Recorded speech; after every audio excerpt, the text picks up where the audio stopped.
Gálatas. Saudações de Paulo, capítulo 1.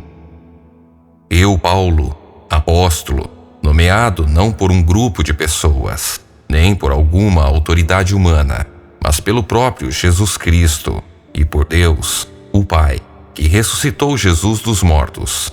Escrevo esta carta com todos os irmãos que estão comigo, as igrejas da Galácia. Que Deus o Pai e nosso Senhor Jesus Cristo lhes dêem graça e paz. Jesus entregou sua vida por nossos pecados, a fim de nos resgatar deste mundo mau, conforme Deus nosso Pai havia planejado. Toda a glória a Deus para todo o sempre. Amém. Uma só mensagem de boas novas. Admiro-me que vocês estejam se afastando tão depressa daquele que os chamou para si por meio da graça de Cristo. Vocês estão seguindo um caminho diferente que se faz passar pelas boas novas, mas que não são boas novas de maneira nenhuma. Estão sendo perturbados por aqueles que distorcem deliberadamente as boas novas de Cristo. Que seja amaldiçoado qualquer um, incluindo nós, ou mesmo um anjo do céu, que anunciar boas novas diferentes das que nós lhes anunciamos. Repito o que disse antes: se alguém anunciar boas novas diferentes das que vocês receberam, que seja amaldiçoado. Acaso estou tentando conquistar a aprovação das pessoas? Ou será que procuro a aprovação de Deus? Se meu objetivo fosse agradar as pessoas, não seria servo de Cristo. A mensagem de Paulo vem de Cristo. Irmãos, quero que vocês entendam que a mensagem das boas novas por mim anunciada não provém do raciocínio humano. Não a recebi de fonte humana, e ninguém a ensinou a mim. Ao contrário, eu a recebi por revelação de Jesus Cristo. Vocês sabem como eu era quando seguia a religião judaica, como perseguia com violência a Igreja de Deus. Não media esforços para destruí-la. Superava a muitos dos judeus de minha geração, sendo extremamente zeloso pelas tradições de meus antepassados. Contudo, ainda antes de eu nascer, Deus me escolheu e me chamou por sua graça. Foi do agrado dele revelar seu Filho a mim, para que eu o anunciasse aos gentios. Quando isso aconteceu, não consultei ser humano algum. Tampouco subi a Jerusalém para pedir o conselho daqueles que eram apóstolos antes de mim. Em vez disso, fui à Arábia e depois voltei à cidade de Damasco. Então, passados 3 anos, fui a Jerusalém para conhecer Pedro, com quem permaneci 15 dias. O único outro apóstolo que vi naquela ocasião foi Tiago, irmão do Senhor. Afirmo diante de Deus que o que lhes escrevo não é mentira. Depois disso, fui às províncias da Síria e da Cilícia. As igrejas em Cristo que estão na Judéia ainda não me conheciam pessoalmente. Sabiam apenas o que as pessoas diziam. Aquele que nos persegue agora anuncia a mesma fé que antes tentava destruir, e louvavam a Deus por minha causa. Os apóstolos aceitam Paulo, capítulo 2. 14 anos depois, voltei a Jerusalém, dessa vez com Barnabé, e Tito também nos acompanhou. Fui para lá por causa de uma revelação. Reuni-me em particular com os líderes e compartilhei com eles as boas novas que tenho anunciado aos gentios. Queria me certificar de que estávamos de acordo, pois temia que meus esforços, anteriores e presentes, fossem considerados inúteis. Mas eles me apoiaram e nem sequer exigiram que Tito, que me acompanhava, fosse circuncidado, embora fosse gentil. Essa questão foi levantada apenas por causa de alguns falsos irmãos que se infiltraram em nosso meio para nos espionar e nos tirar a liberdade que temos em Cristo Jesus. Sua intenção era nos escravizar, mas não cedemos a eles, nem por um momento, a fim de preservar a verdade das boas novas para vocês. Quanto aos líderes, cuja reputação, a propósito, não fez diferença alguma para mim, pois Deus não age com favoritismo, nada tiveram a acrescentar àquilo que eu pregava. Ao contrário, viram que me havia sido confiada a responsabilidade de anunciar as boas novas aos gentios, assim como a Pedro tinha sido confiada a responsabilidade de anunciar as boas novas aos judeus.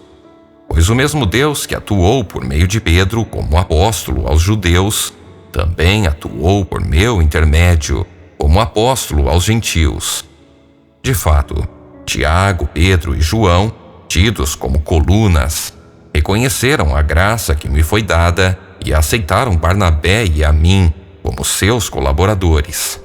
Eles nos incentivaram a dar continuidade à pregação aos gentios, enquanto eles prosseguiram no trabalho com os judeus. Sua única sugestão foi que continuássemos a ajudar os pobres, o que sempre fiz com dedicação. Paulo confronta Pedro. Mas quando Pedro veio a Antioquia, tive de opor-me a ele abertamente, pois o que ele fez foi muito errado. No começo, quando chegou, ele comia com os gentios. Mais tarde, porém, quando vieram alguns amigos de Tiago, começou a se afastar, com medo daqueles que insistiam na necessidade de circuncisão. Como resultado, outros judeus imitaram a hipocrisia de Pedro, e até mesmo Barnabé se deixou levar por ela. Quando vi que não estavam seguindo a verdade das boas novas, disse a Pedro diante de todos: se você que é judeu de nascimento vive como gentio e não como judeu, por que agora obriga esses gentios a viverem como judeus? Você e eu somos judeus de nascimento e não pecadores, como os judeus consideram os gentios. E, no entanto, sabemos que uma pessoa é declarada justa diante de Deus pela fé em Jesus Cristo e não pela obediência à lei. E cremos em Cristo Jesus, para que fôssemos declarados justos pela fé em Cristo, e não porque obedecemos à lei, pois ninguém é declarado justo diante de Deus pela obediência à lei. Mas se a busca da justiça por meio de Cristo nos torna culpados de abandonar a lei, isso torna Cristo responsável por nosso pecado? De maneira nenhuma. Se, pois, reconstruo o antigo sistema da lei que já destruí, então faço de mim mesmo transgressor da lei. Pois quando procurei viver por meio da lei, ela me condenou. Portanto, morri para a lei, a fim de viver para Deus. Fui crucificado com Cristo. Assim, já não sou eu quem vive, mas Cristo vive em mim.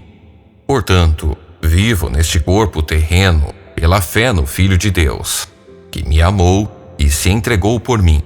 Não considero a graça de Deus algo sem sentido, pois se a obediência à lei nos tornasse justos diante de Deus, não haveria necessidade alguma de Cristo morrer. A lei e a fé em Cristo, capítulo 3. Ó Gálatas insensatos, quem os enfeitiçou? Jesus Cristo não lhes foi explicado tão claramente como se tivessem visto com os próprios olhos a morte dele na cruz? Deixe-me perguntar apenas uma coisa. Vocês receberam o Espírito porque obedeceram à lei ou porque creram na mensagem que ouviram? Será que perderam o juízo? Tendo começado no Espírito, porque agora procuram tornar-se perfeitos por seus próprios esforços? Será que foi à toa que passaram por tantos sofrimentos? É claro que não foi à toa. Volto a perguntar: acaso aquele que lhes deu o Espírito e realizou milagres entre vocês agiu assim porque vocês obedeceram à lei ou porque creram na mensagem que ouviram? Da mesma forma, Abraão creu em Deus e assim foi considerado justo. Logo, os verdadeiros filhos de Abraão são aqueles que creem. As Escrituras previram esse tempo em que Deus declararia os gentios justos por meio da fé. Ele anunciou essas boas novas a Abraão há muito tempo, quando disse: todas as nações da terra serão abençoadas por seu intermédio. Portanto, Todos os que creem participam da mesma bênção que Abraão recebeu por crer. Contudo, os que confiam na lei para serem declarados justos estão sob maldição, pois as Escrituras dizem: maldito quem não se mantiver obediente a tudo que está escrito no livro da lei. É evidente, portanto, que ninguém pode ser declarado justo diante de Deus pela lei, pois as Escrituras dizem: o justo viverá pela fé. A lei, porém, não é baseada na fé, pois diz: quem obedece à lei viverá por ela. Mas Cristo nos resgatou da maldição pronunciada pela lei, tomando sobre si a maldição por nossas ofensas. Pois as Escrituras dizem: maldito todo aquele que é pendurado num madeiro. Por meio de Cristo Jesus, os gentios foram abençoados com a mesma bênção de Abraão, para que recebêssemos pela fé o Espírito prometido. A lei e a promessa de Deus. Irmãos, apresento-lhes um exemplo da vida diária. Ninguém pode anular ou fazer acréscimos a uma aliança irrevogável. Pois bem, Deus fez a promessa a Abraão e a seu descendente. Observem que as Escrituras não dizem a seus descendentes, como se fosse uma referência a muitos, mas sim a seu descendente, isto é, Cristo. É isto que quero dizer. A lei que veio 430 anos depois não pode anular a aliança que Deus estabeleceu com Abraão, pois nesse caso a promessa seria quebrada. Portanto, se a herança pudesse ser recebida pela obediência à lei, ela não viria pela aceitação da promessa. No entanto, Deus, em sua bondade, a concedeu a Abraão como promessa. Qual era então o propósito da lei? Ela foi acrescentada à promessa para mostrar às pessoas seus pecados. Mas a lei deveria durar apenas até a vinda do descendente prometido. Por meio de anjos, a lei foi entregue a um mediador. O mediador, porém, só é necessário quando dois ou mais precisam chegar a um acordo, e Deus é um só. Existe, portanto, algum conflito entre a lei e as promessas de Deus? De maneira nenhuma. Se a lei fosse capaz de nos conceder nova vida, seríamos declarados justos pela obediência a ela. Mas as Escrituras afirmam que somos todos prisioneiros do pecado, de modo que nós, os que cremos, recebemos a promessa de libertação apenas pela fé em Jesus Cristo. Filhos de Deus pela fé. Antes que o caminho da fé se tornasse disponível, fomos colocados sob a custódia da lei e mantidos sob a sua guarda, até que essa fé fosse revelada. Em outras palavras, a lei foi nosso guardião até a vinda de Cristo. Ela nos protegeu até que, por meio da fé, pudéssemos ser declarados justos. Agora que veio o caminho da fé, não precisamos mais da lei como guardião, pois todos vocês são filhos de Deus por meio da fé em Cristo Jesus. Todos que foram unidos com Cristo no batismo se revestiram de Cristo. Não há mais judeu nem gentil, escravo nem livre, homem nem mulher, pois todos vocês são um em Cristo Jesus. E agora que pertencem a Cristo, são verdadeiros filhos de Abraão, herdeiros dele, segundo a promessa de Deus. Capítulo 4. Portanto, pensem da seguinte forma: enquanto não atingir a idade adequada, o herdeiro não está numa posição muito melhor que a de um escravo, apesar de ser dono de todos os bens. Deve obedecer a seus tutores e administradores até a idade determinada por seu pai. O mesmo acontecia conosco. Éramos como crianças. Éramos escravos dos princípios básicos deste mundo. Mas quando chegou o tempo certo, Deus enviou seu filho, nascido de uma mulher e sob a lei. Assim o fez para resgatar a nós, que estávamos sob a lei, a fim de nos adotar como seus filhos. E porque nós somos seus filhos, Deus enviou ao nosso coração o Espírito de seu Filho, e por meio dele chamamos: Abba, Pai. Agora você já não é escravo, mas filho de Deus, e uma vez que é filho, Deus o tornou herdeiro dele. A preocupação de Paulo com os Gálatas. Antes de conhecerem a Deus, vocês eram escravos de supostos deuses, que na verdade nem existem. Agora que conhecem a Deus, ou melhor, agora que Deus os conhece, porque desejam voltar atrás e tornar-se novamente escravos dos frágeis e inúteis princípios básicos deste mundo, vocês insistem em guardar certos dias, meses, estações ou anos. Temo por vocês. Talvez meu árduo trabalho em seu favor tenha sido inútil. Irmãos, peço-lhes que sejam como eu, pois eu também sou como vocês. E vocês não me trataram mal, e certamente se lembram de que eu estava doente quando lhes anunciei as boas novas pela primeira vez. Embora minha saúde precária fosse uma tentação para me rejeitarem, vocês não me desprezaram, nem me mandaram embora. Ao contrário, acolheram-me e cuidaram de mim, como se eu fosse um anjo de Deus, ou mesmo o próprio Cristo Jesus. E aconteceu com a alegria que vocês demonstraram naquela ocasião? Estou certo de que, se fosse possível, teriam arrancado os próprios olhos e os teriam dado a mim. Acaso me tornei inimigo de vocês porque lhes digo a verdade? Esses falsos mestres estão extremamente ansiosos para agradá-los, mas suas intenções não são boas.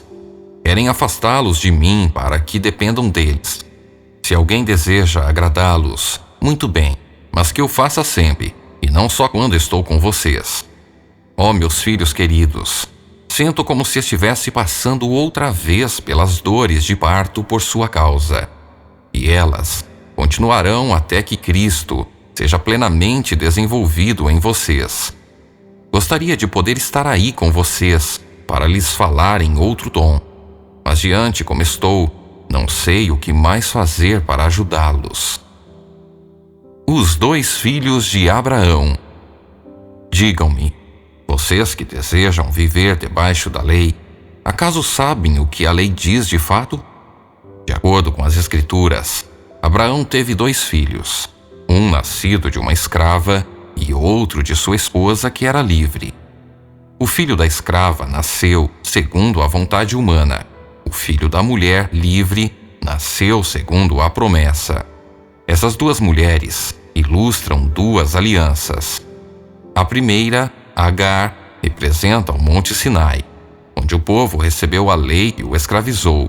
E Agar, que é o Monte Sinai, na Arábia, representa a Jerusalém de agora, pois ela e seus filhos vivem sob a escravidão da lei. A segunda, Sara, representa a Jerusalém celestial. Ela é a mulher livre e é nossa mãe, como dizem as Escrituras. Alegre-se, mulher sem filhos, você que nunca deu à luz. Grite de alegria, você que nunca esteve em trabalho de parto, pois a abandonada agora tem mais filhos que a mulher que vive com o marido. E vocês, irmãos, são filhos da promessa, como Isaque. Ismael, o filho nascido da vontade humana, perseguiu Isaque, o filho nascido do poder do Espírito, e o mesmo ocorre agora. Mas o que dizem as Escrituras sobre isso? Livre-se da escrava e do filho dela, pois o filho da escrava não será herdeiro, junto com o filho da mulher livre. Portanto, irmãos, não somos filhos da escrava, somos filhos da mulher livre. Liberdade em Cristo, capítulo 5. Portanto, permaneçam firmes nessa liberdade, pois Cristo verdadeiramente nos libertou. Não se submetam novamente à escravidão da lei. Prestem atenção. Eu, Paulo, lhes digo, se vocês se deixarem ser circuncidados, Cristo de nada lhes servirá.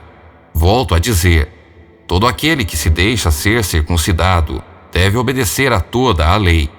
Pois se vocês procuram tornar-se justos diante de Deus pelo cumprimento da lei, foram separados de Cristo e caíram para longe da graça. Mas nós que vivemos pelo Espírito, esperamos ansiosamente receber pela fé a justiça que Deus nos prometeu.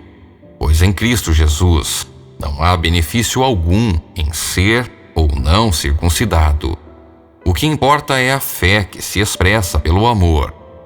Vocês estavam indo bem na corrida. Quem os impediu de seguir a verdade? Certamente não foi Deus quem os levou a pensar assim, pois Ele os chamou para serem livres. Um pouco de fermento se espalha por toda a massa. Confio que o Senhor os guardará de crer em falsos ensinamentos. Aquele que os perturbar, seja ele quem for, será julgado. Irmãos, se eu ainda prego que vocês devem ser circuncidados, como dizem alguns, por que continuo a ser perseguido? Se eu não pregasse a salvação exclusivamente por meio da cruz, ninguém se ofenderia. Esses sujeitos que os perturbam deveriam castrar a si mesmos. Porque vocês, irmãos, foram chamados para viver em liberdade. Não a usem, porém, para satisfazer sua natureza humana. Ao contrário, usem-na para servir uns aos outros em amor, pois toda a lei pode ser resumida neste único mandamento: ame o seu próximo como a si mesmo.